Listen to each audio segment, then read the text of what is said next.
नमस्कार, मैं हूं सारिका पंकज और आप सुन रहे हैं साहित्य तक। आज रविवार है और रविवार के दिन कौन सी कहानी लेकर आती हूं मैं? जी हाँ, कालजयी कहानियां। आज जो मैं कहानी लेकर आई हूं उसे लिखा है इस्मत चुगताई ने। बहू बेटियां, ये कहानी का शीर्षक है। ये मेरी सबसे बड़ी भाभी हैं, मेरे सबसे बड़े भाई की सबसे बड़ी पत्नी। हाँ, इससे मेरा अभिप्राय कदापि ये नहीं कि मेरे बड़े भाई की, भगवान न करे, बहुत सी पत्नियां हैं। वैसे यदि आप इस ओर से उभर कर प्रश्न करें तो मेरे भाई की कोई पत्नी नहीं। वो अब तक कुंवारा है, उसकी आत्मा कुंवारी है। ये लोगों की नज़र में वो बड़ी भाभी का स्वामी और ईश्वर तथा पौन दर्जन बच्चों का पिता है। उसका विवाह हुआ, वो दूल्हा बना, घोड़ी पे चढ़ा, दुल्हन को घर लाकर पलंग पर बिठाया और फिर स्वयं भी पास बैठ गया और तब से बराबर बैठ रहा है। लेकिन दार्शनिक बातें समझने वालों को ही मालूम है कि वो कुंवारा है और सदा कुंवारा रहेगा। उसका दिल न ब्याहा जा सका और न कभी ब्याहा जाएगा। वो न कभी दूल्हा बना, न घोड़ी पे चढ़ा, न दुल्हन को लाया, न उसके संग उठा बैठा। वो तो उसका पिता था जिसने उसका विवाह तय किया। ऐरे गैरे नत्थु खैरे की राय से वो विद्रोह की ज्वाला में झुलसता रहा, लेकिन चू न कर सका, क्योंकि वो जानता था कि उसके पिता के हाथ बहुत तगड़े और जूते उससे भी तगड़े हैं। इसलिए उसने उचित समझा कि वीरगति को तो प्राप्त हो ही रहा है, जूते द्वारा वीरगति प्राप्त न करे तब भी कोई फर्क नहीं पड़ता। सो वो दूल्हा बना और सेहरे के पीछे ताड़ने वालों ने ताड़ ही लिया कि एक और सेहरा बंधा है जो उसकी अभिलाषाओं के रक्त में डूबे हुए आंसुओं से गूंथा गया है, जिसमें सुनाई न देने वाली सिसकियां पिरोई हुई हैं, जिसमें उसकी मसली हुई भावनाएं और कुचली हुई प्रसन्नताएं बंधी हुई हैं। वो घोड़े पे नहीं चढ़ा, उसका शव माता पिता की हठधर्मी के घोड़े पर लटका दिया गया है। वो अपनी दुल्हन नहीं लाया, बल्कि वो उसके माता पिता की दुल्हन थी, उन्हीं की ब्याहता थी। लेकिन एक आज्ञाकारी पुत्र की तरह बिना चीखे चिल्लाए वो दुल्हन के पास भी गया, उसका घूंघट भी हटाया। लेकिन वो यही सोचता रहा कि वो स्वयं वहां नहीं है, वरन ये उसका पिता है जो उसकी दुल्हन का दूल्हा है। लेकिन चूंकि मेरी भाभी उस समय बड़ी न थी, मेरा मतलब है कि शारीरिक रूप से वो दुबली पतली तथा नाजुक सी छोकरी थी, इसलिए क्षण भर को ही मेरे बड़े भाई का शरीर उससे ब्याह गया। लेकिन बहुत शीघ्र ही वो दुबली पतली स्त्री बढ़ने लगी। मेरे भाई ने उसके ऊपर चढ़ते हुए मांस को न रोका, उसकी जूती रोकती। वो उसकी थी ही कौन, लेकिन वो बच्चे, उसके माता पिता के बच्चे, जिन्हें वो कभी भूले से भी न छूता, संख्या में बढ़ते रहे, नाके सुड़सुड़ाते, मैली टांगे उछालते, बावेला मचाते। लेकिन मेरे बड़े भाई के दिल के दरवाजे वैसे ही बंद रहे, वो वैसा ही कुंवारा और बांझ रहा। मेरी भाभी कुछ ऐसी समस्याओं में फंसी कि उसने पलट कर भी भैया की ओर न देखा। जैसे कहती हूँ, मैं पहले सास ससुर की बहू हूँ, ननद की भाभी हूँ, बच्चों की माँ हूँ, नौकरों की मालकिन हूँ, मोहल्ले टोले की बहू बेटी हूँ। फिर यदि समय मिला तो तुम्हारी पत्नी भी बन जाऊंगी। भैया को इस प्रकार की साझे की हांडी बड़ी फीकी और बेमजा लगी। उसने अपना दिल संभाल कर उठाया, बिखरे कण समेटे और तलाश में निकल कर खड़ा हुआ। उनमें कितनी ही दहलीजों पर उन चकनाचूर कांच के टुकड़ों को जाकर रखा, लेकिन कोई मरहम, कोई दवा ऐसी न मिली जो उन टुकड़ों को जोड़ देती। इसलिए वो अब भी अपना कुंवारा दिल लिए फिर रहा है, किसी दिलवाली की तलाश में। उसने दिलवालियों को वेश्याओं के कोठों पर ढूंढा, गंदी गलियों में घूमने वाली टकाइयों में तलाश किया, रेडियो स्टेशनों में गाने वाली सुंदरियों और कलाकारों तक में टटोला, अस्पतालों की नर्सों में भी खोजा, फिल्मी परियों की गुफाओं में भी भटका और एक्स्ट्रा लड़कियों के झुरमुट में भी झांका। गांव की उज्जड़ गंवारियां, सड़क कूटने वाली मछेरनियों और भटियारनियों के आगे भी हाथ फैलाया। ड्राइंग रूम में उगने वाली और बॉलरूम में थिरकने वाली शिष्ट महिलाओं से भी भीख मांगी, लेकिन उसे कहीं दिल वाली न मिली। लाखों की घूंघट पलट डाले, लेकिन वही स्त्री, वही सास ससुर की बहू, वही उसके बाल बच्चों की माँ दिखाई दी। मेरी भाभी सबसे बड़ी सही, लेकिन अधिक बुद्धिमान कदापि नहीं। उसने पति को झूठे बहलावे कभी न दिए। जैसे पहली ही रात को वो समझ गई हो कि अपनी जान घिसाना मूर्खता है, इन तिलों से तेल नहीं निकलेगा। काले कलूटे टेढ़े भेंगे बच्चे तो स्वयं ही उसके पेट में पनपते रहे और उसने उपकाइयां लेने और बेडौल बनने के अतिरिक्त कुछ भी न किया। और ये बच्चे मेरे भैया से प्रतिशोध लेने का बड़ा सुंदर साधन बने। जब नाक चाटते नंग धड़ंग बिसुरते हुए केंचुए किसी महफिल पार्टी में मेरे भैया को छू देते हैं तो वो ऐसे उछल पड़ते हैं जैसे बिच्छू ने काट लिया हो।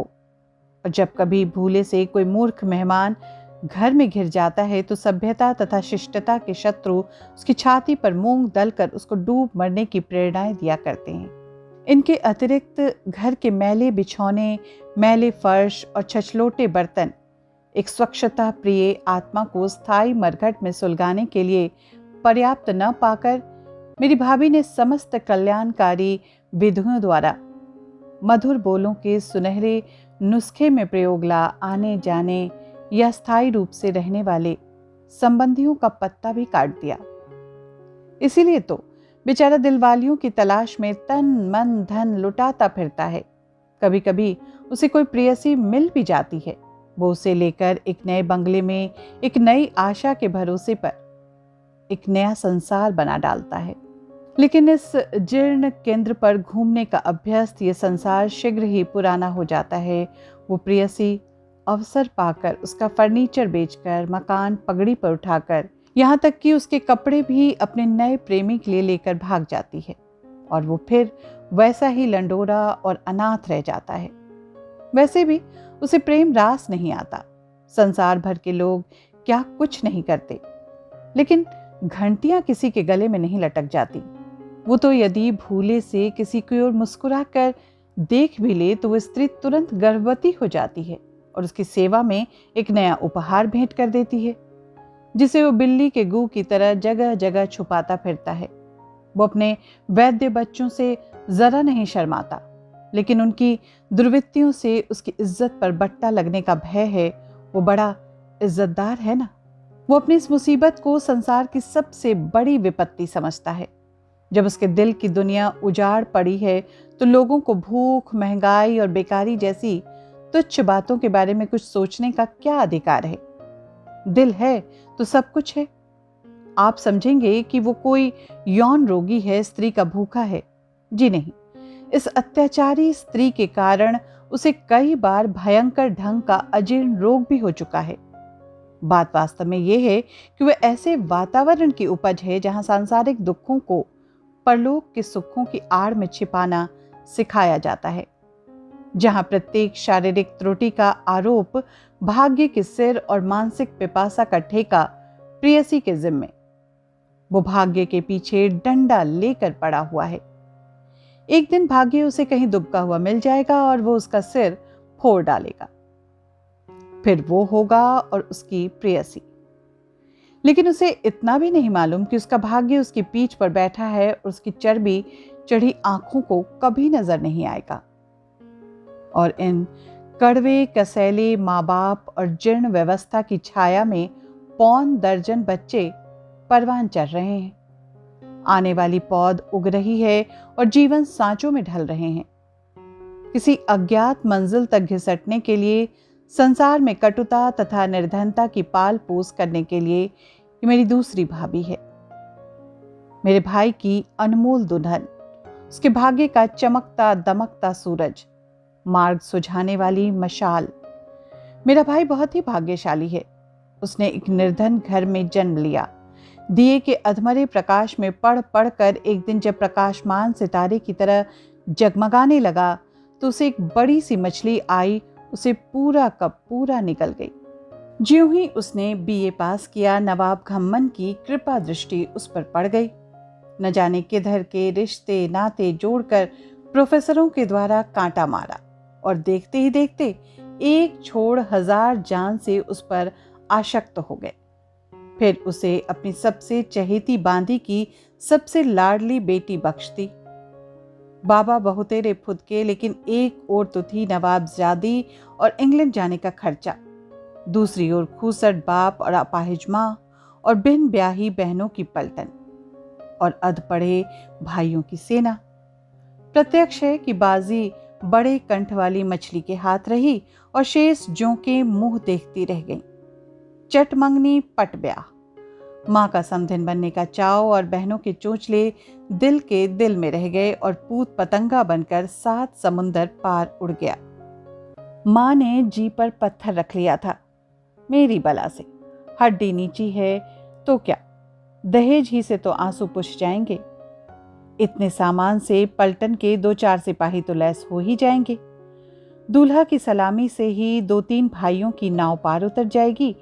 लेकिन सब अरमान, सारे हौसले फुर से उड़ गए जब नवाब की एक कोठी दुल्हन का मायका और दूसरी कोठी ससुराल बनी और बहू एक कोठी से दूसरी कोठी को ब्याह दी गई। इंग्लैंड से लौटकर दुल्हा ससुराल चला गया और माता पिता नए सिरे से दूसरा पौधा सींचने में जुट गए। फिर किसी दिन उस पौधे के चिकने चिकने पात किसी माली को नजर आ गए तो वो इसे भी उस घूरे से समेटकर अपने समर हाउस में ले जाकर रख देगा और माता पिता एड़ियां रगड़ते रगड़ते अंतिम मंजिल को जा पकड़ लेंगे। अब ये पहला पौधा अपने ससुर की रियासत में मुफ्तखोरों वाले किसी पद पर चौकड़ी मारे बैठा है। वेतन के अतिरिक्त मोटर, घोड़ा गाड़ी, कोठी, बंगला, नौकर चाकर और एक नग नवाबजादी उसे मिली हुई है। सुबह उठकर दरबार में 3 सलाम झाड़ चुकने के बाद वो दिन भर पड़ा कोठी में ऐंठता रहता है। कभी कभी उसे ऐसा लगता है जैसे उसका महत्व नस्ल बढ़ाने के लिए इस्तेमाल किए जाने वाले सांड से अधिक नहीं, जो थान पे बंधा जुगाली किए जा रहा है। उसकी पत्नी अर्थात नवाबजादी कभी उसके गंदे घर में पांव न रखती, लेकिन जब बूढ़े बाप ने दुनिया की जंग से तंग आकर हथियार डाल दिए तो अपने पूरे ताम झाम के साथ 2 घड़ी के लिए आई। उस समय बेचारे नवाबी जवाई की लज्जावश बुरी हालत हो गई। जैसे गवर्नर वायसराय की सवारी आ रही हो तो एक साफ सी सड़क चुनकर झड़ियां लगा दी जाती हैं ताकि वायसराय समझे कि पूरा देश ऐसा ही साफ और झंडियों से सजा हुआ है। उसी प्रकार घर का सारा कूड़ा कचरा नजरों से ओझल रख दिया गया। शव उठने से पूर्व ही नवाबजादी उठकर चल दी और साथ साथ वो जवाई भी। लेकिन बड़ा भावुक दिल रखता था वो, सब कुछ समझता है और हर समय उसके दिल पर बर्फ के घूंसे लगा करते हैं। इसलिए वो शीघ्र उस वातावरण में स्वयं को समोने का प्रयत्न करता रहता है और आत्मविस्मृति के लिए शराब भी पीता है। तब वो सब कुछ भूल जाता है, ये भी भूल जाता है कि सुहावनी ऋतु आ गई है और आसपास की रियासतों के रंगीले सैर और शिकार को आ जा रहे हैं। उसकी पत्नी अन्य नवाबजादियों की तरह हिरनी बनकर चौकड़ियां भर रही है। वो स्वयं 3 सलाम झाड़ रहा है। आरामदेह कमरे में सिर पैर से बेसुध पड़ा है। अब तो उसे अपने जीवन साथी की आंखों में से गुजरते हुए प्रश्न भी नहीं जगा सकते। वो यही तो कहती है कि तुम्हारा मूल्य क्या है? मेरे माता पिता की जल्दबाजी ने तुम्हें स्वर्ग में ला डाला है। जो ये न होता तो जूतियां चटकाते फिरते। ऐसे अवसर पर उसका जी चाहता है कि वह संसार को दोनों हाथों से उठाकर दे पटके, लेकिन वो इस विचार को अपने मस्तिष्क में जड़ पकड़ने से पहले ही उखाड़ फेंकता है। दुनिया जानती है कि वो इंग्लैंड से कोई डिग्री पा डिप्लोमा तो ला नहीं सका। उसके जाते ही भद्र महिला को दिल के दौड़े पड़ने लगे और उसने रो रो कर उसे वापस बुला लिया। इस बेचारे की हालत उस अधपकी रोटी जैसी है जो पकने से पूर्व ही तवे से फिसल कर घी में आ गिरा हो। ऊपर से आलस्य और बेकारी की फफूंद ने उसे और भी अपव्ययी बना दिया है। वो एयर कंडीशन कमरों में सो कर अपनी पुरानी कच्ची खपरेल की याद से कांपने लगा है। फ्लश का आदी होकर उसे गंदे कच्चे संडास के विचार मात्र से बुखार चढ़ता है। उसके भाग्य का नक्षत्र ऊंचाइयों पर टिमटिमा रहा है, जिसे पकड़ने के लिए वह आवारा बगुले की तरह सिर पटक रहा है। और जब वो बहुत थक जाता है तो क्रोध में आकर विस्की की मात्रा पैग में दुगनी करके शांतमयी जम्हाइयां लेने लगता है। यही उसका जीवन संघर्ष है। नमक की खान में जाकर वो नमक बन चुका है। जब इन नमक के खानों पर फावड़ों की चोट पड़ेगी और इनके परखच्चे उड़ाकर रोटियों में डाले जाएंगे तो इस विशेष नमक के टुकड़े की रोटी नमकीन नहीं बल्कि किरकिरी होगी। फिर इस किरकिरी रोटी का कौर भी थूक दिया जाएगा। मेरी एक और भाभी भी है। वो शिक्षित कहलाती है। उसे एक सफल पत्नी बनने की पूर्ण शिक्षा मिली है। वो सितार बजा सकती है, पेंटिंग कर सकती है, टेनिस खेलने, मोटर चलाने और घोड़े की सवारी में तो प्रवीण है। बच्चे का पालन पोषण आया से बड़ी अच्छी तरह से करवा सकती है। एक समय में 100-150 मेहमानों की आवभगत कर सकती है। मेरा मतलब है बैरा लोगों को अपनी निगरानी में लेकर।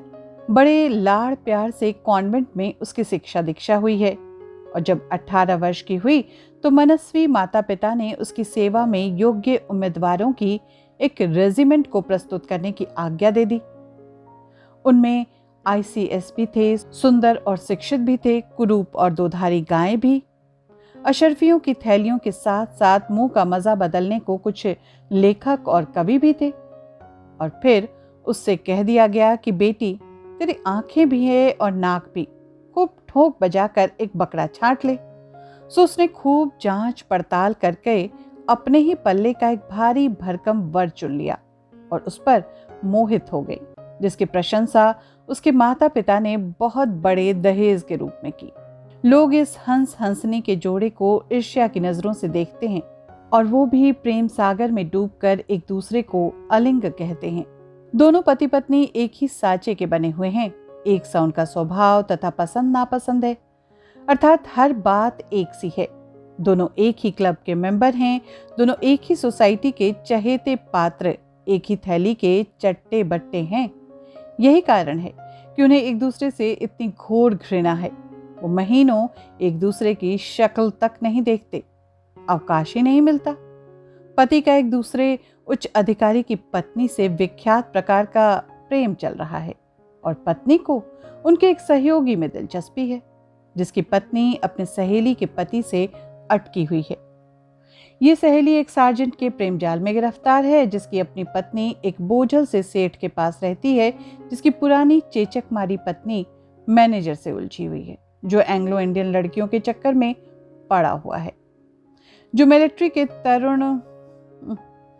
छोड़िए भी, यूं टांग अड़ाने में क्या लाभ। मेरे बाल नाई के पास, नाई का उस्तरा मेरे पास, मेरा उस्तरा घसियारे के पास। इस प्रकार ये जंजीर एक कड़ी के दूसरे में दूसरे की पूंछ लिए दुनिया के गिर्द चक्कर काट रही है। मेरी भाभी भी इसी जंजीर की एक कड़ी है और वहां तब तक लटकी रहेगी जब तक जंजीर में इस भूमंडल को जकड़े रहेगी। और मेरी तीसरी भाभी तो जग दुल्हन है। वो सड़क के समान है जिस पर सब चलते हैं, उस छांव की तरह है जो हर थके मांदे को अपनी गोद में थपकियां देकर आत्म विसर्जन के साधन जुटाती है। वो साझे की हांडी है जो अंत में चौराहे में फूटेगी। वे जिनमें मुंह का स्वाद बदलने के लिए अपने खाद्य भंडार में माल मसाला रखने की सामर्थ्य नहीं, वो इस प्रीति भोज से लाभ उठाते हैं। वो रोज शाम को एक नए दूल्हे की दुल्हन बनती है और सुबह को विधवा हो जाती है। वो अपनी उन बहनों से कम भाग्यवान है जो भगवान की कृपा से एक रात में 10-12 बार दुल्हन बनती हैं, 10 बारातें चढ़ती हैं और 10 बार रांड होती हैं। कुछ लोग नकचढ़ी पड़ोसिनों की तरह उस पर टेढ़ी टेढ़ी नजर डालते हैं। उनका ख्याल है कि वो नीच है, कोई पाप कर रही है, लेकिन स्वयं उसकी समझ में नहीं आता वो कौन सा पाप कर रही है। संसार में क्या नहीं बिकता और क्या नहीं खरीदा जाता। जो लोग उसे शरीर बेचता देखकर इतना बिलबिला उठते हैं, क्या वो लोग पैसे के बदले में अपना मस्तक नहीं बेचते, अपनी रचनाओं का सौदा नहीं करते, अपनी आत्मा नहीं बेचते? मासूमों का लहू भी तो आटे में गुथ कर बिकता है। कारीगर का गाढ़ा पसीना भी तो कपड़े के थान रंग कर बेचा जाता है। एक क्लर्क का पूरा जीवन 40 रुपए मासिक पर बिक जाता है। एक अध्यापक का आयु भर का सौदा इतने ही दामों पर तो हो जाता है। तो फिर इस पार्थिव शरीर के लिए इतनी ले दे क्यों? और उसका पिता काले बाजार का सम्मानित स्तंभ था। उसका भाई अवैध साधनों से अवैध लोगों तक पहुंचता था। उसका दूसरा भाई पुलिस का जिम्मेदार पात्र होते हुए भी गैर जिम्मेदार हरकतें किया करता था। और दुनिया इन सब को जानते हुए भी उन्हें छाती से लगाए बैठी है। वो भी तो आखिर उन्हीं में से एक है। जहां आबे का आवा ही टेढ़ा है, वहां इसकी भी खपत होनी चाहिए। वैसे वो कोई खानगी वैश्या नहीं है, उसमें उसका क्या दोष? वो कला की सेवा करने फिल्म जगत में गई और वहां से लोग न जाने कब और कैसे उसे धीरे धीरे इस कोने में खींच लाए। उसने यही तो किया कि फिल्म स्टार बनने के लिए हर दहलीज पर माथा टिकाया। फाइनेंसर से लेकर एक्स्ट्रा तक के घर की खाक छानते छानते वह स्वयं छलनी बन गई। इस गड़बड़ में वो न जाने कौन सा रिहर्सल गलत कर गई, जो वो फिल्म आकाश का चमकीला सितारा बनने की बजाय यहां सड़क के किनारे टिमटिमाने लगी। यही नहीं, उसने विवाह न किया हो, उसने इस गली से गुजर कर भी देख लिया। लेकिन विवाह के कुछ ही महीने बाद उसका पति नियमानुसार इधर उधर जाने लगा। वो शायद तंगी तुर्शी में भी गुजारा कर लेती, लेकिन वो तो जितने पैर सिकोड़ती गई उतने ही वो चादर कतरता गया। सिवाय पत्नी बनने के उसे कोई कला न आती थी। वो चाहती तो 30-35 की अध्यापिका बन सकती थी, लेकिन इतने पैसे से तो उसे शैम्पू का खर्च चलाने की भी आदत न थी। या अस्पताल में नर्स बनने का प्रयत्न करती और 60 रुपयों के बदले में रक्त, पीप, खांसी, बुखार, कैद, दस्त में कलाबाजियां खाती। लेकिन वो अच्छी तरह जानती थी, इस प्रकार की मूर्खताओं में जान खपाने का शौक उसकी प्रकृति का अंग नहीं है। विवश हो उसे फिल्म जगत का दरवाजा खटखटाना पड़ा। भारत में रंगीन फिल्म बनती तो उसका श्वेत रंग शायद कुछ बिजली गिरा सकता, लेकिन इन काली श्वेत फिल्मों में उसकी चौड़ी चकली नाक और चुंधी आंखों ने उसकी लुटिया डुबो दी। 2-4 थकी हारी फिल्में बनाकर वो फाइनेंसर की गोद से गिरकर डायरेक्टर के पास गई। वहां से फिसली तो हीरो और साइड हीरो के हत्थे चढ़ी। उसके बाद एक कैमरामैन ने उसे लपक लिया। वहां से टपकी तो गुमनामी के कुएं में खिसक गई, और जब आंख खुली तो उसने स्वयं को इस बाजार में लटकते पाया। लेकिन अब वो बड़ी समझदार हो गई है, अपने ग्राहकों को बड़ी चतुराई से नापती तोलती है। यदि किसी दिन कोई मोटी मुर्गी, कुरूप पत्नी और गंदे बच्चों की हंकाली हाथ आ गई तो उसे अपना स्थायी ग्राहक बना डालेगी और राज्य से इस भद्रता का प्रमाण पत्र लेकर काले बाजार के भावी स्तंभ स्थापित करना प्रारंभ कर देगी। ये हैं आदम और हव्वा के उत्तराधिकारी, निर्माण के ध्वजवाहक और जगत की गाड़ी को चलाने वाले, जो बजाय चलाने के उसे लात घूंसों के आगे पीछे ढकेल रहे हैं। लेकिन ठहरिए, मेरी एक और भाभी भी है, पर वो न जाने कहाँ है। मैंने एक आध बार केवल उसकी झलक देखी है। कभी उसके माथे पर ढलके हुए आंचल को देखा है, लेकिन उसे पताका बनते नहीं देखा। उसके दूध जैसे माथे पर परिश्रम की बिंदिया देखी है। इस बिंदिया में ऊंदे, पीले, नीले सब रंग हैं, लेकिन सुहाग की सुर्खी की झलक नजर नहीं आती। मैंने उसकी सुंदर उंगलियां तो देखी हैं, लेकिन उन्हें उलझे केशों को सुलझाते नहीं देखा। उसकी सांवली संध्या को शर्माने वाले केशों की घटाएं देखी हैं, लेकिन उन्हें किसी के थके हुए कंधों पर बिखरते नहीं देखा। मैंने उसका चिकना मैदे की लोई जैसा पेट तो देखा है, लेकिन उसमें अभी आशा के पौधे को फूटते नहीं देखा। मैंने उसकी चितवनें देखी हैं, लेकिन उन्हें खड़क बनते नहीं देखा। सुनते हैं सुनहले देशों में वो आन बसी है और माथे की बिंदिया अमर सुहाग का सिंदूर बन चुकी है। उसके महकते केश चौड़े चकले कंधों पर बिखर रहे हैं। उसकी पतली पतली उंगलियां उलझे केश ही नहीं सुलझा रही, बल्कि बंदूकों में कारतूस भर रही हैं, और वो तलवारों की धार पर अपनी तीखी चितवनों से सान रख रही है।